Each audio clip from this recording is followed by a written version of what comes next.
Je n'accepte pas mon corps, comment me sentir belle et rayonnante. Bonjour à toutes mesdames, j'espère que vous allez bien, j'espère que vous êtes au top, j'espère que vous êtes en forme. Je suis ravie de vous retrouver dans cette nouvelle vidéo dans laquelle on va un peu parler de physique. Je sais que le physique c'est une épreuve pour beaucoup d'entre vous, je sais que c'est quelque chose que beaucoup de femmes malheureusement endurent, soit à cause de l'âge qui est en train de passer, le temps qui est en train de passer, où on se dit qu'on n'a plus forcément le corps ou la tonicité qu'on avait quand on était plus jeune, ou alors à cause du poids, qu'on soit en sous-poids ou en surpoids, on peut se dire qu'on n'est pas dans les normes, ou simplement parce qu'on a des défauts physiques qui nous complexent, comme des boutons sur le visage, une pilosité importante, un nez qui ne nous convient pas, etc., etc. Et en fait, toutes ces femmes-là, déjà n'hésitez pas à envoyer de la force, envoyer de la flamme aux autres dans les commentaires, parce que je sais que c'est quelque chose de douloureux pour beaucoup d'entre vous. Donc n'hésitez pas à envoyer de la flamme pour justement envoyer du soutien et montrer à toutes les autres femmes qu'elles ne sont pas seules justement dans cette quête de l'amour du corps quand c'est si difficile de pouvoir l'accepter. Et aujourd'hui, j'aimerais justement vous parler de ça. J'aimerais vous parler justement de l'amour du corps et de l'acceptation du corps. Parce que quand on n'aime pas son corps, en général, il y a une raison. Et c'est une raison qui va bien au-delà d'un défaut physique tel qu'on pourrait l'appeler, comme un nez qui ne nous convient pas ou des boutons. En fait, pourquoi aujourd'hui tu n'acceptes pas ton corps? Quelle est la véritable raison qui se cache derrière ces complexes? Parce qu'aujourd'hui, il y a des femmes qui ont des boutons et qui les vivent très bien et qui sont très belles d'ailleurs. Pourquoi est-ce que toi tu n'y arrives pas? Qu'est-ce que tu rejettes chez toi? Parce que souvent, quand on rejette quelque chose dans son corps, on le rejette en fait vers l'extérieur. On ne veut pas assumer quelque chose, on ne veut pas montrer quelque chose, on préfère d'ailleurs fuir plutôt en général que d'assumer. On va fuir en mettant des vêtements moulants ou en essayant de changer son corps ou en mettant du fond de teint pour cacher les boutons. Qu'est-ce que tu rejettes chez toi, en réalité derrière le corps? Donc je t'invite vraiment à te poser cette question et je t'invite vraiment à y répondre avec sincérité. Parce qu'aujourd'hui, se trouver belle, se trouver sexy, se trouver rayonnante, c'est un travail. Et souvent, on pense que le rapport avec notre corps, c'est une fatalité, que jamais on pourra se trouver belle, jamais on pourra se trouver sensuelle et canon, alors qu'en réalité, c'est souvent quand on commence à transformer notre état d'esprit qu'on arrive à transformer le corps.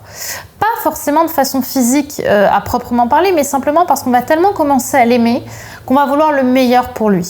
Et on va par exemple, si on a une sensation d'avoir besoin de combler les choses avec la nourriture, et donc on va pas forcément nourrir notre corps de la meilleure des façons, eh bien on va vouloir apprendre à mieux le nourrir, parce qu'on a cette intention de s'aimer plus, de s'aimer mieux.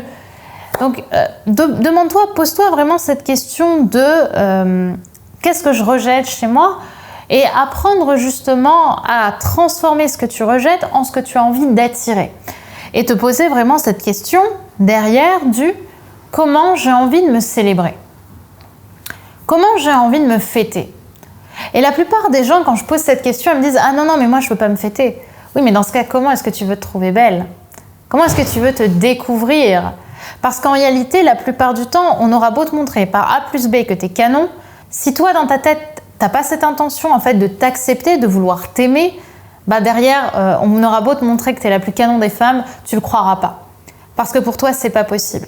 Et c'est pour ça que pour moi, la transformation du corps, elle se fait jamais corps-mental. Elle va jamais se faire de façon vraiment directe, cash et limitée, corps-mental. C'est-à-dire, ok, je perds du poids, derrière j'ai le mental qui va avec. Il faut forcément qu'il y ait une motivation mentale avant et une volonté mentale de vouloir apprendre à s'aimer pour derrière que le corps évolue.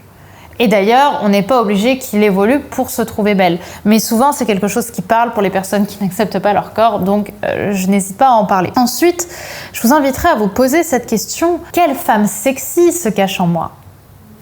Là, on monte à un niveau encore. Quelle femme attirante, sexy, séduisante se cache en moi? Comment ce serait si je me trouvais sexy? Et là, j'aimerais que vous notiez tout ce qui vous passe par la tête. Vous pouvez d'ailleurs le faire par commentaire, ce sera un plaisir pour moi de vous répondre. De voir ensemble, en fait, qu'est-ce qui est sexy en moi? Comment est-ce que je pourrais me trouver sexy? Comment est-ce que je vais me trouver séduisante comme femme? Et là, souvent, au début, c'est un grand bloc de blanc. On ne sait pas du tout ce qu'on a envie de dire, mais On a quand même, au fond de nous, je pense, la capacité d'accepter ça. Même si au début, c'est difficile, hein, encore une fois, on se dit, mais je me sens ridicule de pouvoir m'imaginer sexy avec des porte-jartelles, par exemple. Alors qu'en fait, si, tu peux totalement être sexy avec des porte-jartelles, mais encore une fois, moi, j'aurais beau te le dire ou te le prouver, tu m'écouteras pas. La seule personne qui peut te prouver que tu es vraiment belle, c'est toi. Et ça va se faire par ce travail, justement, où tu vas aller au-delà de tes croyances, tes peurs. Donc, quand tu te dis non, mais non, j'ai pas le droit de me sentir belle en porte-jartelles, va au-delà de ça. Qu'est-ce qu'il y a derrière cette croyance-là? Qu'est-ce qui se cache au bout du tunnel? Tu sais, au bout du tunnel où tout est noir, quelle est la lumière qui s'y cache une fois que je surmonte justement les ténèbres, les croyances, les peurs?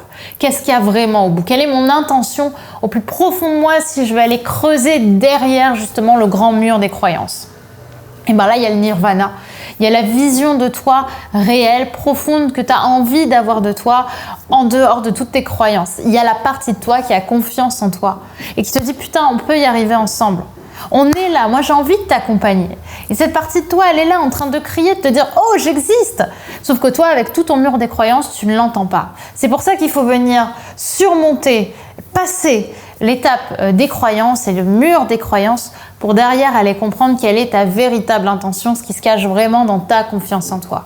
Et ça peut être, même si ça te fait peur, hein, seulement le temps de quelques minutes, le temps d'écrire en fait juste ces intentions-là, de connecter avec cette confiance, cette lumière au bout du tunnel. Et c'est ça quand même le plus important. Et voir ensuite derrière comment est-ce que tu vas pouvoir agir, créer des actions, poser des actions claires pour atteindre justement cette confiance en toi au-delà du mur des croyances.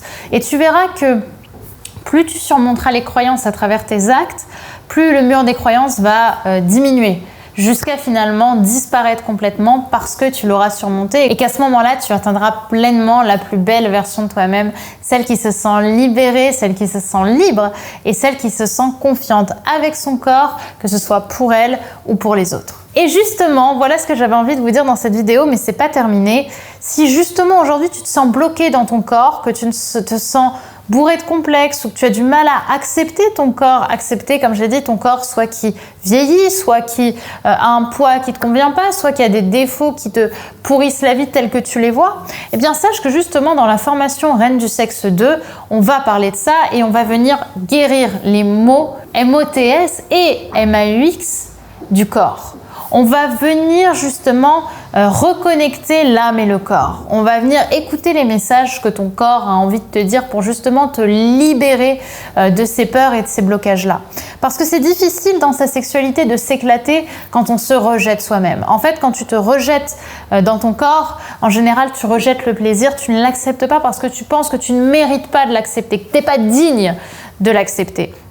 Et justement, dans cette formation, on va venir reconnecter à ça. On va venir connecter surtout à l'amour du corps, à la célébration du corps et de l'âme. On va parler aussi de la tête pour justement venir te célébrer, venir reconnecter à ton corps, te trouver belle enfin telle que tu le mérites pour derrière avoir de vrais résultats dans ta vie sexuelle, dans ta vie personnelle, mais aussi forcément dans ta vie sentimentale puisque tu rayonneras.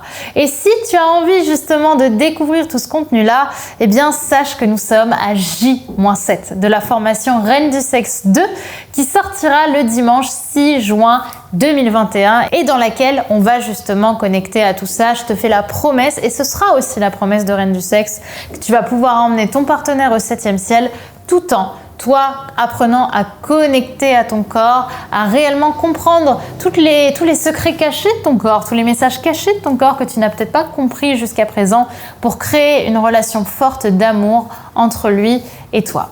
Et pour ça, je t'invite à rejoindre la liste d'attente disponible juste ici, juste en dessous en description, puisque c'est à travers cette liste d'attente que je vais communiquer sur tous les secrets de Reine du Sexe 2 et sur tout ce que cette formation va vous apporter tout en y ajoutant des anecdotes assez fortes et des conseils inédits.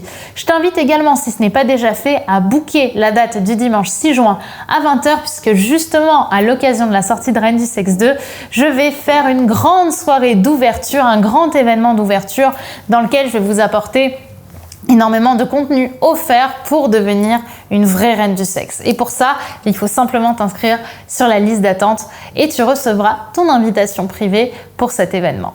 Donc, je t'invite à cliquer sur le lien. Je t'invite également à commenter cette vidéo en m'envoyant de l'amour, en m'envoyant du love aussi à toutes les femmes qui se retrouvent peut-être dans cette situation pour leur dire que toi aussi, tu es comme ça et que toi aussi, tu veux t'en sortir.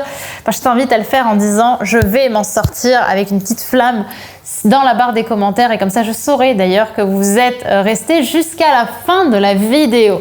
Voilà mesdames, j'espère que cette vidéo vous aura plu. Je vous dis à demain pour une prochaine vidéo. Bye bye.